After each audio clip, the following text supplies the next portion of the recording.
Oh, Facebook's always first. LinkedIn's a little slower. And then YouTube. Very good. Just pause for a moment, give them a little feed so later on when they want to, cut and do all that kind of stuff. Hey everyone, it's JC back here live in Orlando, Florida at the Rosen Plaza for the 2021 National Comeback Conference, sponsored by the Coalition of Law Enforcement and Retail and the Florida Law Enforcement Property Recovery Unit. I am live here with Tom Meehan, the CSO with Control Tech and silver sponsor of the conference this year. Tom, great to see you, brother. Good to see you too, brother. It's been too long, right? And it has. Well, it's been a couple of years because of COVID, not by our doing, right?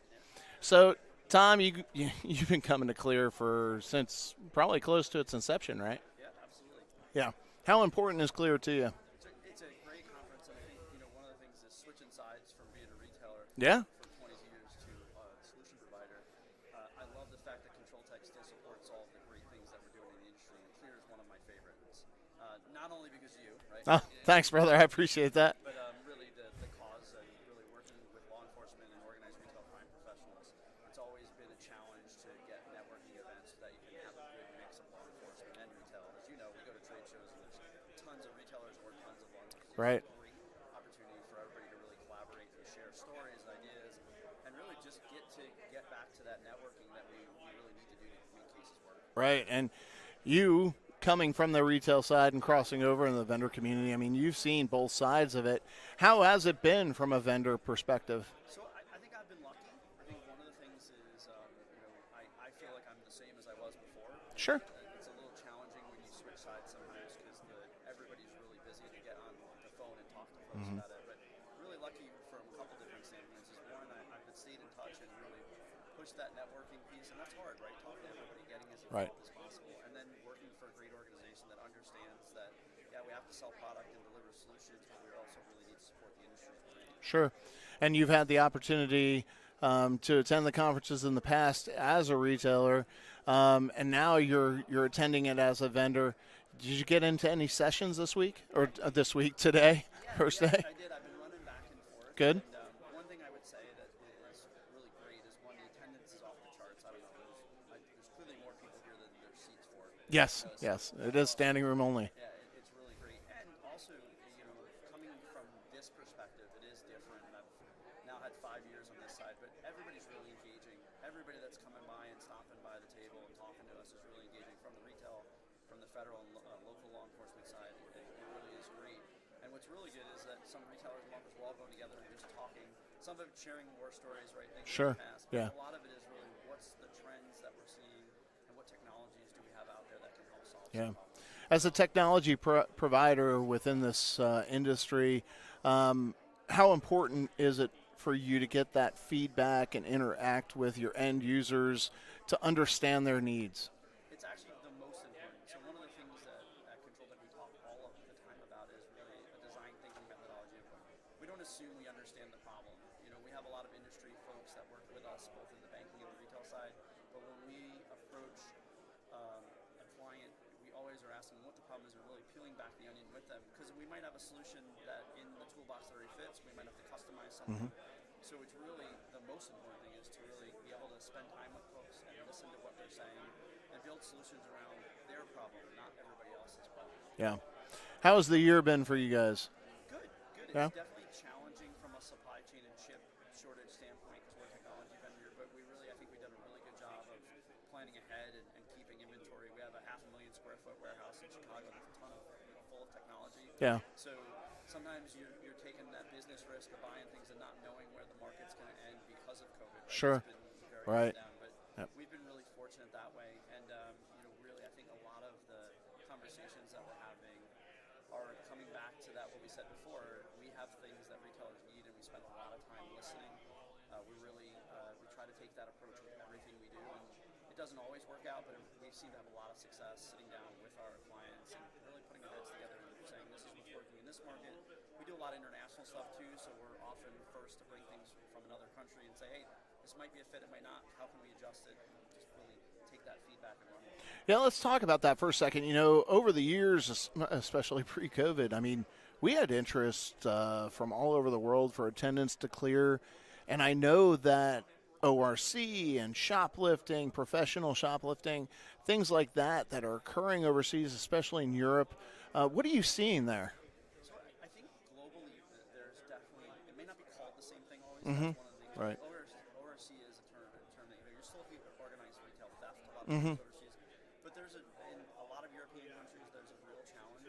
And from my perspective, pre joining Control Tech, I really focused right in the United States. Sure. You and I used to always see each other here. Right. Traveling, one thing I really understood is the core problem of theft doesn't change much. Mm-hmm. Some of the privacy challenges in Europe, with the way they use video and the way they Right. do things, they really have a really different challenge from a data consumption model than we do. But the nuts and bolts of what happens stays pretty consistent.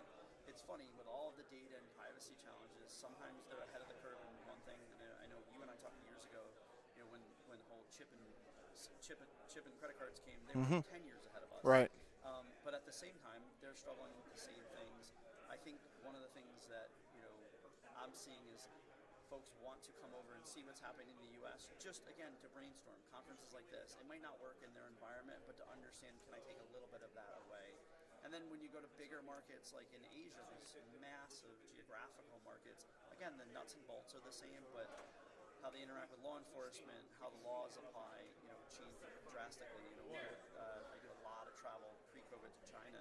Mm-hmm. It's funny, you don't hear a lot about it because if you get caught shoplifting, there's real consequences. Oh, yeah. So it's a different animal, but the level of deterrence there is not different. You'll see EAS, you'll see tags, Yep. you'll see RFID, there's facial recognition everywhere Mm-hmm. and announced, so it's very interesting. But there's a need for humans to collaborate, and I think COVID has really accelerated that need. And I think if you go back 2 or 3 years ago, we started to get into not taking phone calls anymore. We'd always do texts and Right. do not talk to people. And what I see is us starting to get back to where there's a balance of like, no, I'm guilty of. I think I sent you a LinkedIn message instead of calling you a few weeks back, but we're all starting to get into the realm of it's okay to talk to people. Right. And I'll tell you, the human interaction, like at a show like this, you can see people were needing it. And Yeah. really, I haven't seen a lot of people literally in 2 or 3 years. Right. Yeah. And before that, we had a kind of a groove, right? We'd Right. always see each other in Vegas, Right. IC West, we'd see each other in RF.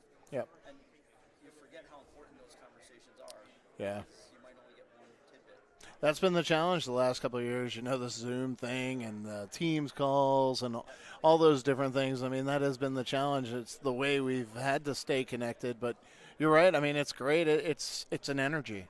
It's an overwhelming energy to where, you're just excited about getting up in the morning. God knows I got up at 4 o'clock this morning to get everything set up. But, it's just great. And, people walking up to me and, oh my God, what's going on, man? I haven't seen you in a couple of years. Well, we haven't seen anybody in a couple of years. So, well, it's been really great seeing you. You looking forward to tomorrow? Yeah, I'm looking forward to tomorrow for sure. I'm also really excited to be able to present here on Thursday.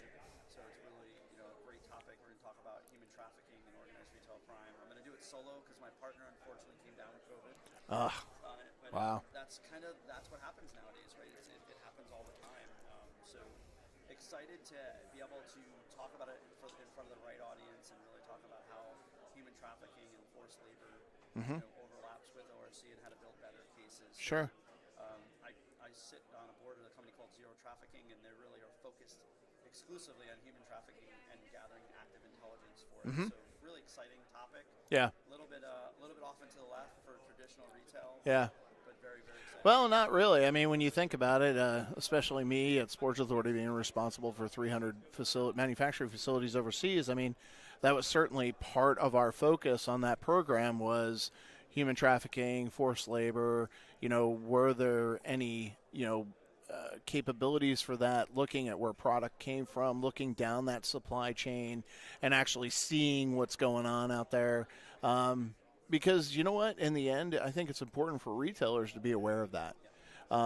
If they have those issues, and it's made the news lately. I'm not going to go into it too deep, but it's certainly made the news lately, and the awareness is really elevated now, and it's not at the business level, the manufacturer level, the brand level. It's at the consumer level. So that's really important that businesses really, I think over the years, businesses were interested in it. They were taking precautions. They were doing what they needed to do.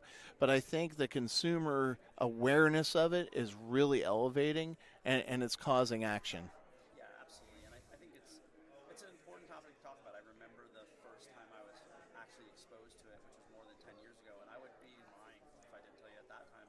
I didn't know enough about it. Mm-hmm. I knew it happened, Right. but when you hear human trafficking, you don't think of shoplifting Right. all the time. So Yeah. I think it's a great topic, and it's just doing the right thing, right, to talk Yeah. about it. That's really why we're here today, and why we're going to talk about it on Thursday, because we felt like it was a topic that we needed more attention. Right. I think the group here, it's come up before, or today there was a presentation where it came up, so there's definitely an awareness level that Yeah. I'm just hoping that we can help solve more or see cases Oh, where we yeah. help people. Yeah. Oh, I absolutely agree. When you think about it and you think about some of these groups that are working, they're not all doing it willingly. There's more to the story, and I think it's important for both retail and law enforcement to get their heads wrapped around that. And you know what? If those situations are happening, you're looking at a much bigger, more broad, large-scale operation, because that's the scary part, right? They've got something that's hanging over these folks' heads, and they're willing to do just about anything to get out from underneath that dark cloud. So, yeah. So, well, Tom, great talking to you. Thanks for joining me. I really appreciate it. Great seeing you. Looking forward to 2022, where we're going to be right back here live at the Rosin Plaza in beautiful Orlando, Florida for 2022. So, look forward to that registration and get registered soon, because I'm going to tell you right now, we will run out of space. We've already run out of space this year, months ago. So, look forward to seeing you next year. Yeah, thanks for having All right, man. Great seeing you. Hey, this is JC once again for the 2021 National Comeback Conference, sponsored by the Coalition of Law Enforcement and Retail and the Florida Law Enforcement Property Recovery Unit. Coming to you live from Orlando, Florida. Stay tuned for more great content, more live streams. We got more interviews and vendor spotlights coming up. So look forward to seeing you all again real soon.